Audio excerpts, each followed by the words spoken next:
Welcome back to New Rockstars. I'm Erik Voss, and Fantastic Four First Steps had a lot of scenes removed from its final cut, some of which we knew going into the film, others we are only now putting together after seeing it. And while digging into this, I've been able to reconstruct what I'm pretty sure was the full original version of this movie's plot, and it's now evident that this film's story had a completely different shape and structure. For example, Johnny Storm was going to go to a completely different planet in this movie. Now, I'm pointing all of this out as someone who ultimately really liked the final cut of the movie. I'm not here making any argument that these deleted scenes should have stayed in the movie. I just appreciate how challenging the filmmaking process is and how difficult it is to piece these stories and sequences together, especially after how much budget has been poured into every part of this movie. And I will watch any deleted scene and any director's cut of anything just as an appreciator of the entire process. So with all that said, here is what was removed from Fantastic Four First Steps and what the original version of the movie looked like. And we have some exclusive designs available at our merch store, nerdriot.shop, all inspired by Fantastic Four, and I'm going to be wearing these for the foreseeable future. If you want to support New Rockstars, grabbing one of these is the best way to do it. Okay, first deleted thing was obviously Red Ghost John Malkovich. There were several elements and moments that were removed from the opening montage of the film, but the highest profile removal was John Malkovich's villain character, Red Ghost Ivan Kragoff. The villain and his actions remain in the background of the film's plot, and we see Reed fighting one of Ivan's super apes, Piotr the orangutan, but Malkovich himself and what Kragoff was trying to do were removed from the film, and he was really only left in animated form in the post-credit scene. But Matt Shackman confirmed to our friend Brandon Davis in an interview on the Phase Hero channel what exactly this scene would have been. Yeah, we had Red Ghost trying to steal a rocket ship with his apes, and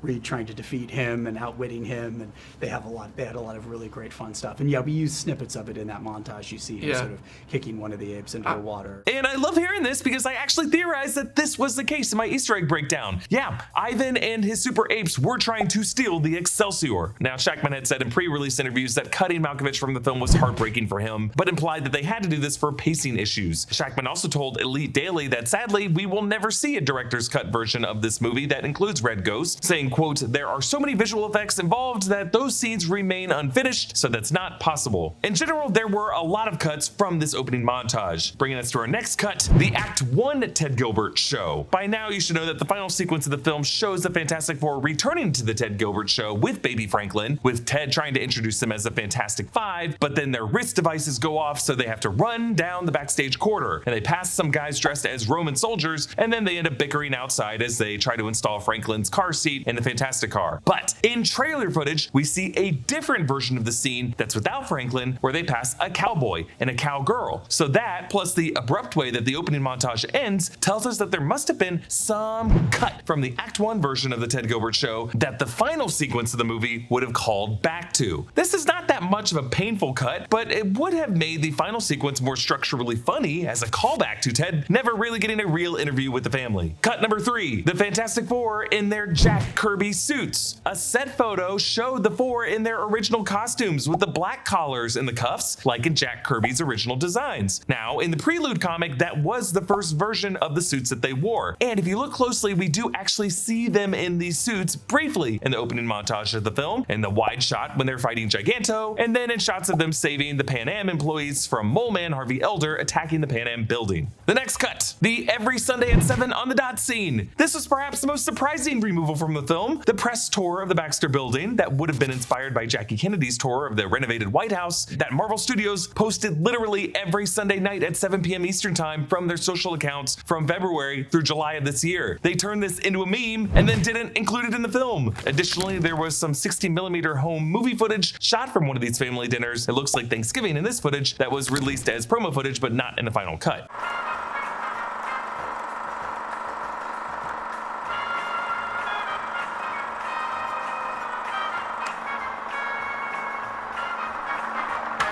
This seems to be yet another example of something that was part of the opening montage that was cut for pacing reasons, which was also the case for this scene, the Let's Make a Match scene. The July 2024 concept trailer included this clip that was also not in the final version of the film. You've talked to 3 terrific fellas today, but now it's time to make a match. What do you say? This has been a really difficult decision, but I choose contestant number 3. Number 3! Oh, is that me? Oh, whoa. An angelic pair. This would have had to have been one of the first things ever shot for the film, and it stayed in the movie long enough for them to complete visual effects on Ben, and it seems like it would have been more context for Ben as a longing romantic, and his difficulty connecting with women in his physical form. Which brings us to this scene that was removed, Sue and Ben. There was one scene hinted at in the trailers where Ben and Sue were together on the sofa of the Baxter Building lounge, and he affectionately pats her arm. Part of me thinks this would have been a follow-up after Ben helps deliver baby Franklin, like he is the one who snips the umbilical cord, but this seems like a moment that would have more deeply explored Sue and Ben's relationship after the moment they shared when he figured out that she was pregnant. That would have given more of the vibes that reflect the undertones of Ben's hints of unrequited love for Sue from the comics. 7. Reed and Sue in the pre-launch scene in the bed. In the theatrical cut, as part of the pre-launch montage in the opening act of the film, we do see Reed and Sue lying in bed with each other talking about Reed making a bigger spacesuit for Sue as he accidentally comments on her new pregnant form. But we do know from trailer footage that the original version of the scene also included this line. Before we went up the first time, you couldn't turn invisible. Ben wasn't a rock, and Johnny never caught fire. Ben has always been a rock. Johnny is Johnny, and I am right here. I really loved that exchange, so I was a little disappointed to realize that it wasn't in the film. But, you know, when I watched the film, did I even realize that it wasn't there? Would I have missed it if it wasn't my full-time job to watch and catalog all the trailer clips? Probably not. And I think that's why removing it and removing most of these scenes was fully justified. All of these removals came from the first half hour of the movie, and I'm sure the note Matt Shakman was trying to address was, can we get to Galactus sooner? And even with all these cuts, after my very first viewing of the film, which I went into a bit in my spoiler-free initial reaction review, I still kind of felt like we needed to get to Galactus even sooner. I know, I'm such a whiner, but I think that whining speaks to why these cuts were necessary. But now we get to some more interesting cuts. There's times when you take a photo and then afterwards you realize you look a little tired, or your hair's kind of messy, or you had a zit that you didn't know about, or any of the other thousand of other tiny things that can make you want to delete it instead of sharing it with the world. FaceApp gives you a quick and easy way to edit your photos so that you're always putting your best face forward. It's super easy to use. You just install, take a picture, and then choose from tons of different filters until you get your photo looking just the way you want it to. The nice thing about FaceApp is that it doesn't make you look like somebody else. It just lets you tweak your photos to get rid of the blemishes or baggy eyes you might have. You can also give yourself a tan, sunglasses, or make yourself smile. To demonstrate just how easy it is to use this app, we had Berg, our resident guy who does not understand how phones work, install it and play around with it. And look at how much fun he's having. FaceApp is the absolute easiest way to look your best self in your selfies. To get started, just click the link in the description or scan the QR code to download FaceApp and try the Pro version for 1 week free. Available at App Store and Google Play. Next, Reed's line, I stretched the boundaries of space and they heard. Early trailers included this line. It's my fault. I stretched the bounds of space, and they heard.